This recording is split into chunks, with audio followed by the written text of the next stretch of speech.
I just wanted to ask you a couple questions about the DVD release of The Case for Christ. Sure. Generally, when I saw this movie when it came out, I was impressed with it because A, the story, and B, the production values. I'm Catholic, Christian, Yep. and a lot of Christian films over the last 20, 30 years have not had great production values because they haven't had the budgets. And this seemed like a leap forward. Can you talk about how the film was received and also about its high production values, which may have contributed to its popularity? Yeah, we were really gratified by the response it got. We got an A+ from CinemaScore, which only gives about two A+ ratings a year to movies. I think our critics rating on Rotten Tomatoes is 79%, which is extraordinarily high for the critics rating. I think 83% for regular viewers. So we were very enthused with the response that we got from not only Christians but also spiritually curious people who went to see the movie and enjoyed it as well. We did a lot of test audience showings before we released it. We showed it to audiences just composed of non-Christians, and they really enjoyed the movie, so that encouraged us. I think there's a lot responsible for that. One, our budget was not was not very much.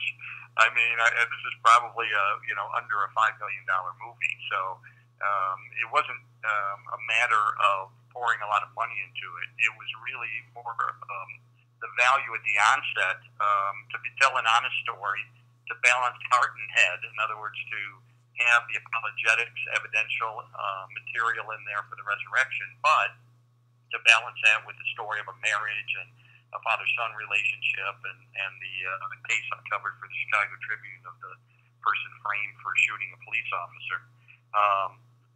Brian Bird, who wrote the script, spent a lot of time with Leslie and me to really capture the nuances of our story before he wrote the script. John Gunn was committed, he's the director, to making this the finest film that we could do. Of course, it was a period piece based in 1980, and that adds extra expense and challenges because you have to get old cars and old clothes, and so it adds a layer of complication to the whole project. But I think the commitment to making characters more than just cardboard cutouts was important. I think in some Christian films, the atheists are pure bad guys, the Christians are pure good guys. And here we wanted to show, as we do in the movie, there's a character named Ray Nelson, a colleague at the Chicago Tribune of mine who's an atheist, who I think comes off as kind of a winsome character. We may disagree with him spiritually, but he doesn't come across as a pure villain. I think that commitment to fleshing out the characters in a realistic way was really important. Absolutely, yes, and I think also equally important, and what drew maybe non-believers in, was the fact-based or research-based part of it. I mean, my father was a journalist, and Watergate was an absolutely seminal moment in my young life as a kid, and when he took me to see All the President's Men.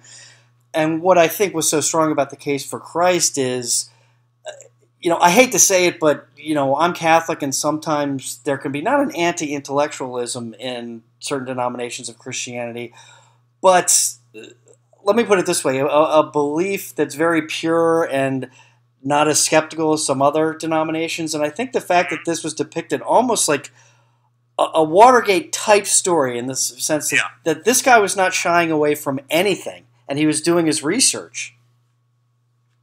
Yeah, I think you're right.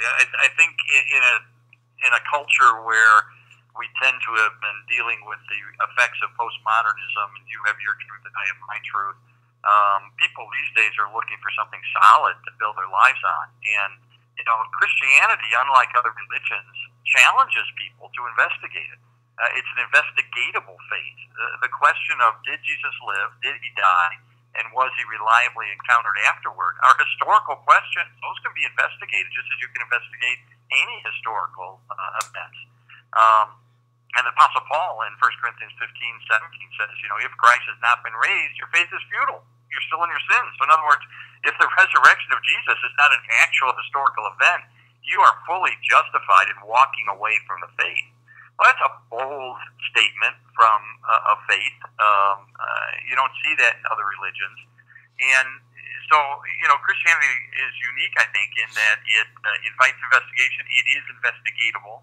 And yet people often don't think about it that way. They think of faith and facts to be totally divorced from each other. Whereas I define faith as being a reasonable step that we take in the same direction that the evidence is pointing.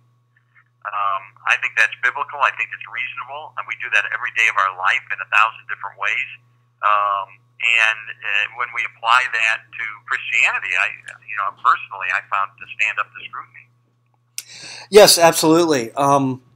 It's funny, in the movie Oh God, George Burns said people have trouble believing in God, but when they go to a movie where a young girl throws up pea soup, all of a sudden they're terrified because of the reality of the reality of evil. Yeah. The Exorcist is not hard to believe because it taps into something that I think we instinctively and in our souls know. Yes, evil is a mystery and it is real. Yeah. It's a good point. I have a friend who's a pastor of a church in Las Vegas, and he said, in Las Vegas, people don't have any question about whether they're sinners. That's not the issue. They all readily admit that. That's right. And I think you're right. The existence of evil points us toward the existence of good.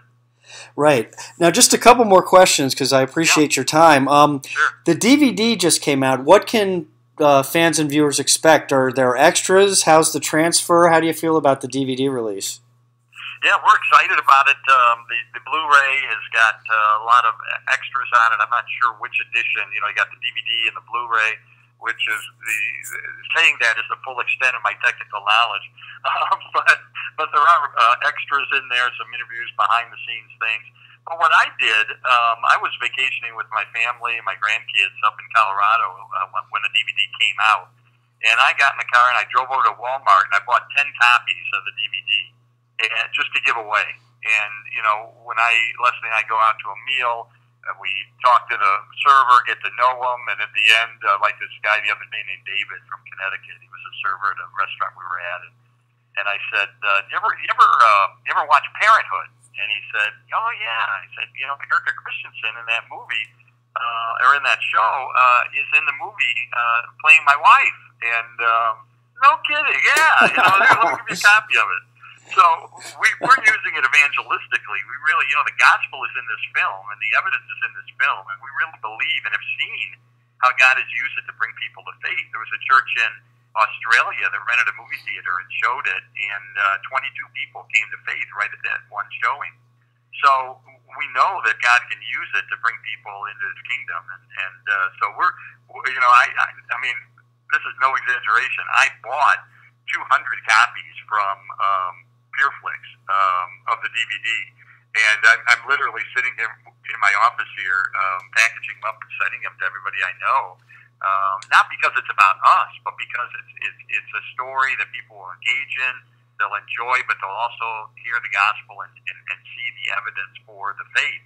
And so that's my high hope for the DVD, that people will, with Christmas coming up, think about someone they can give it to for Christmas, or show it and invite friends over and who maybe aren't Christians. Maybe they're spiritually curious, and then have a great conversation afterwards. You ought to just send an empty box out and see if, like the loaves and the fishes, that it's full when it arrives. There you go. Okay, last question. General thoughts about Christian films generally. I often note that this was, I think, last year, that at one point 2 of the top 5 films were Christian films. One was God's Not Dead 2. The other was Heaven is for Real, I think. These things are done for smaller budgets and they make money. What do you see looking forward with faith-based films? I think they're getting better and better and better. God bless those that were the pioneers that really tested the waters and took some risks, and it's really, we stand on their shoulders to try to continue to improve and tell better stories and have better production values and so forth. So I'm optimistic about it. I think people are interested in faith-based films. I know that For instance, Faye Dunaway, the Academy Award winner and Golden Globe winner, Hollywood legend, who's in our film, was actually looking for a faith-based film to be in because her Catholic faith has kind of come alive in recent years, and she wanted to be in a faith-based film. That's positive to me when you see great Hollywood actors saying, "I want to be part of this. I want to play a role that makes a difference in people's lives. It doesn't just entertain, but has a message of eternal significance as well." So I'm very optimistic. I see places like PureFlix, which are out there. They're doing they're doing streaming on their site. They're making films. They're actively building stables of directors and producers, and it's an exciting time. And it's not anything I have any expertise in. I didn't approach them about this. They approached me. The book's been out since 1998, so I was a little surprised when I got the phone call saying, "Hey, we want to make a movie out of your film, or a movie out of your book." But my attitude is, a lot of people won't go to church. A lot of people won't read a 300-page book, but they'll go to a movie. So I think this is a great avenue for the church to explore. That's fantastic, and that's a nice place to end it at. Again, thanks for your time so much. Sure.